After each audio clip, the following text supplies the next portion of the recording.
तीन दामाद की सास पार्ट 2। अब तक आपने सुना कि कावेरी जी अपनी तीनों बेटियों ईशा, मोहिनी और सुहाना की शादी तीन घर जमाई लड़कों के साथ करवा देती है। उन्हें लगता है कि ये लड़के शायद घर का कामकाज संभाल लेंगे, लेकिन उनके तीनों घर जमाई बहुत आलसी थे। वो नौकरी भी नहीं करते थे और बाहर का काम भी नहीं। कावेरी जी ने अपनी बेटियों से कहा कि वो प्रेगनेंसी का बहाना बनाकर अपने पतियों को सबक सिखाए। अब सुनिए आगे। मम्मी, आपने जैसा कहा था हमने वैसा ही किया, लेकिन देखिए ना, विवेक का हाल तो वैसा का वैसा ही है। घर में ना सुबह का नाश्ता बनता है और ना खाना। नौकरी पर जाने की बात करूं तो खाने को दौड़ते हैं मुझे। हाँ मम्मी, मैंने भी सुमित को कितनी बार कहा कि अगर नौकरी नहीं करनी तो कोई छोटी सी दुकान ही खोल लो, घर का खर्चा कैसे चलेगा। देखो दोपहर के 12 बजने आए और जनाब अभी तक सो रहे हैं। हाँ मम्मी, ईशा और सुहाना ठीक कहती हैं। अविनाश का भी यही हाल है। जब मैंने अपनी प्रेगनेंसी के बारे में कहा तो मुझसे कहने लगा, अरे दूसरी लड़कियां तो 9-9 महीने तक नौकरी करती है, बस डिलीवरी के टाइम छुट्टी लेती है। मोहिनी, तुम भी नौकरी करो। अब मुझे कहाँ नौकरी मिलेगी। मम्मी बताओ अब मैं क्या करूँ। हे भगवान, क्या सोचकर घर जमाई दामाद लाई थी मैं कि मेरी बेटियां मेरे पास रहेंगी और खुश रहेंगी, लेकिन इन आलसी दामादों ने तो हमारी जिंदगी को भी प्रॉब्लम में डाल दिया है। मैं तो कहती हूँ मम्मी, हम लोग वापस अपनी जॉब पर जाना शुरू कर देते हैं। बता देते हैं इन लोगों को कि हमने प्रेगनेंसी का बहाना किया है। नहीं नहीं बेटा, ऐसी गलती भी मत करना। अगर तुमने ऐसा किया तो इन तीनों की आदत और ख़राब हो जाएगी। अरे आज नहीं तो कल कभी तो तुम प्रेग्नेंट होगी, तब वापस यही प्रॉब्लम आएगी। तब क्या करोगी तुम तीनों। हाँ मम्मी, आपकी बात तो बिल्कुल सही है। इन लोगों को तो सुधारना ही पड़ेगा। लेकिन कैसे? अपने बच्चों के आने की खबर सुनकर भी इन लोगों पर कोई असर नहीं हो रहा। पैसे कमाने के लिए घर से बाहर निकलना ही नहीं चाहते ये तीनों। अब मेरे दिमाग में एक प्लान आया है। तुम तीनों चिंता मत करो, उन तीनों को बुलाओ, फिर मैं बात करती हूँ। थोड़ी देर बाद कावेरी जी अपने तीनों दामादों को सामने बुलाकर अपनी बात कहना शुरू करती हैं। अविनाश, सुमित और विवेक, देखो बेटा, मैं ना तुम तीनों से बड़ा प्यार करती हूँ, इसीलिए तो तुम्हें घर जमाई बना कर रखा है मैंने। अरे मम्मी जी, सीधे सीधे कहिए ना, क्या बात है। प्यार तो हम भी आपको बहुत करते हैं। अरे मम्मी जी, आपकी इज्जत भी बहुत करते हैं। अरे भाई, आपके जैसी सास और कमाने वाली बीवी सबको मिलती है क्या? हाँ मम्मी, विवेक और सुमित ठीक कह रहे हैं। आपकी बेटी से शादी करके मेरी तो ज़िंदगी ही अच्छी हो गई है। जानती हूँ मैं, और ये भी जानती हूँ कि तुम तीनों अपने अपनी बीवियों से बहुत प्यार करते हो।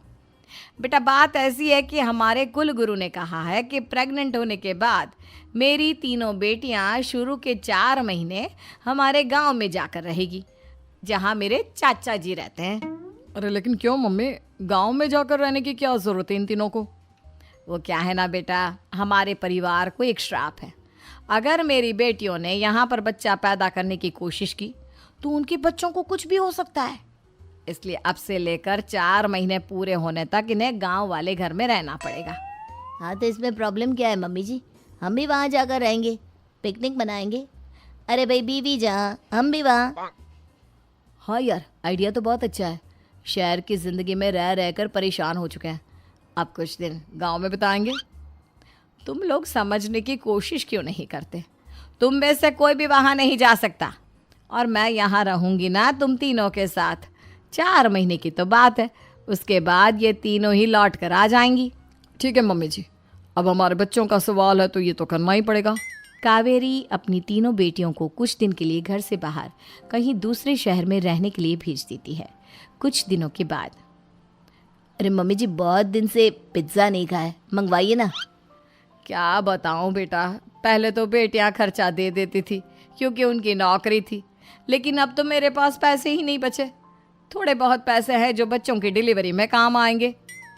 लेकिन मम्मी जी, आपकी बेटियों को वापस आने में तो अभी बहुत वक्त बाकी है। वही सोच सोच कर परेशान हो रही हूँ। सोच रही हूँ कल से दूध भी बंद करवा देती हूँ। अब दूध वाले को देने के लिए पैसे भी तो नहीं है ना। अरे नहीं नहीं मम्मी जी, अगर दूध भी बंद करवा दोगी तो मुझे चाय कहाँ से मिलेगी, और चाय के बिना मैं तो मर ही जाऊंगा। क्या करूं बेटा, इसके अलावा हमारे पास कोई ऑप्शन नहीं है, मेरे पास पैसे ही नहीं बचे। इस तरह कावेरी जी धीरे धीरे अपने तीनों दामादों को पैसे देना बंद कर देती हैं और घर में खाने पीने की चीजें लाना भी बंद कर देती है।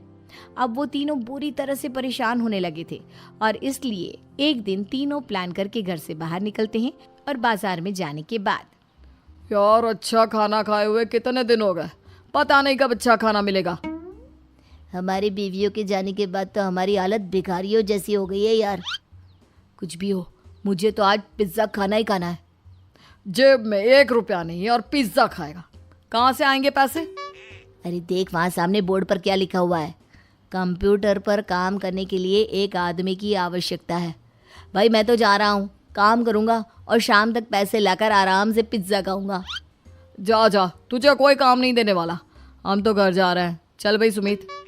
सुमित और अविनाश वहाँ से चले जाते हैं और विवेक उस कंप्यूटर शॉप पर सारा दिन काम करके 5,000 रुपये कमा कर घर लौट कर आता है और अपने खाने के लिए अच्छी अच्छी चीज़ें भी लेकर आता है।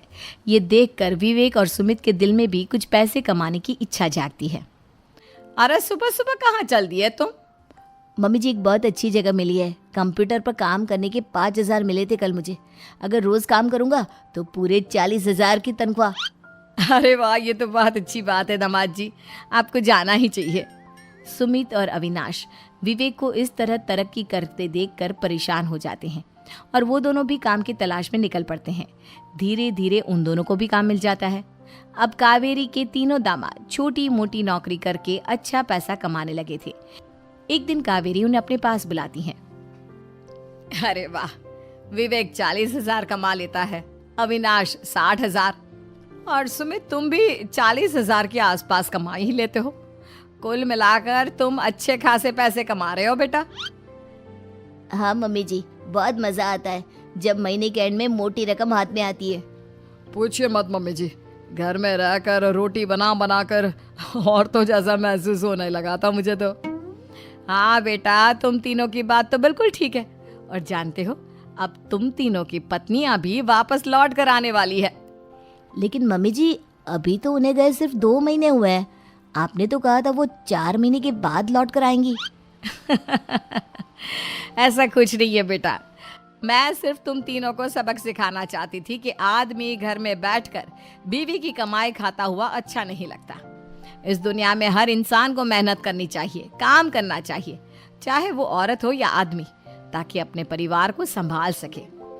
कावेरी की बात सुनकर उन तीनों को अपनी गलती का एहसास होता है और कावेरी उन्हें सच बता देती है कि ईशा, सुहाना और मोहिनी शहर में ही कहीं दूसरी जगह रह रहे थे। शाम के वक्त उन तीनों की पत्नियां लौट कर आ जाती है और कावेरी जी का परिवार एक खुशहाल परिवार की तरह रहने लगता है।